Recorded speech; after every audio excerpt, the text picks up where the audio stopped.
Alright, in this video I'm going to be working with Bryson. This is the first time I've ever worked with this dog. I'm going to get him out and I'm just going to be seeing what drives he has. I'm using my flirt pole here. Bryson's a blue pit of some sort. Right here I throw out the flirt pole, and right off the get-go I can tell he really likes this thing. Now, I've never played with this dog, never done anything with him. It's the first time I had him out of the kennel.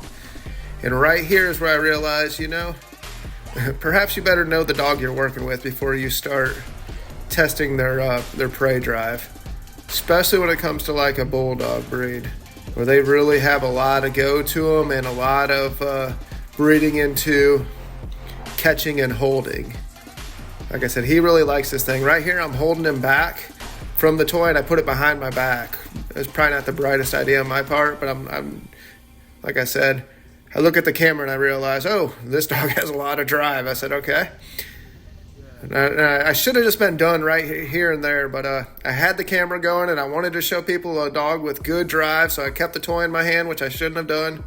Dog's still trying to get to it, and I'm going to continue trying to work with him. Once again, I'm holding that leash, and that's making him want the toy more.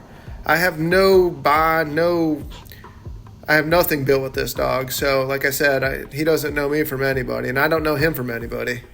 But what I'm learning really quick is that he likes this toy, and that's definitely something that we can train him with in the future. Why I threw that toy again after I finally got it under control, I have no idea. But keep in mind, I was trying to get a good video of a good dog and prey drive, and right here I realized if you have a really dominant, strong dog, make sure that you have a good handle on them before you go really activating that prey drive. If they have a really high prey drive, right here I was going to take the toy away because he hit the ground so hard. I thought it might have knocked some sense into him, but no, he hit the ground, he come up, and he's wanted it even more.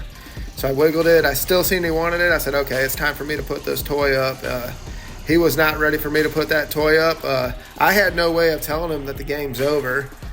Like I said, a no from me at this point in the game means nothing to him, just like a yes means nothing.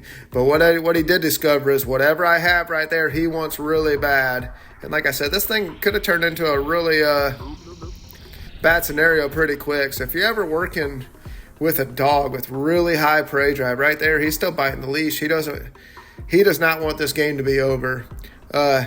Recognize it. Have someone out there with you, because like I said, if things go sour, it can go sour quick. I've worked with dogs a long time. I've never been bit, but I've seen one or two gruesome stories to tell. But if you want to train with the best, call Wes. I hope you enjoyed the video. Thanks.